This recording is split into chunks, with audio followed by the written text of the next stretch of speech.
Buti na lang talaga nagkaanak tayo, no?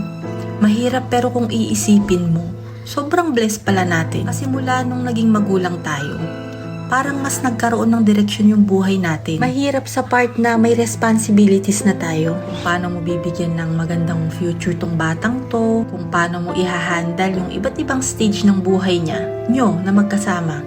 Kung paano mo siya i-build up na maging mabuting individual. Pero yung lakas na binibigay nila sa atin, iba eh. Yung kahit na anong pagod mo o sama ng pakiramdam mo, babangon ka talaga kasi alam mo may anak ka na nakadepende din sa'yo. Yung pasuko ka na sa buhay pero titignan mo lang yung anak mo tapos babangon ka na.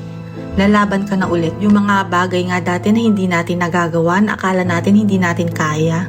Magugulat ka na lang nagagawa na natin nung nagkaanak tayo. Wala na yung hiya-hiya, wala na yung pride-pride, basta para sa mga anak. Kasi wala naman na sa atin yung sentro ng buhay natin nasa kanila na. Alam mo yun, parang mas lumakas tayo nung nagkaanak tayo. Ang dami nating na-discover na strength natin. Pansin nyo yun, parang mas naging mapangarap tayo. Yung parang mas naging mabuti tayong tao. Tsaka iba din yung joy at fulfillment na nararamdaman natin kapag nakakapag-provide tayo sa mga anak natin, napapalaki natin sila ng maayos, naaalagaan natin sila, di ba? Kaya thank you Lord dahil pinagkalooban mo kami ng mga anak na magpapalakas sa amin.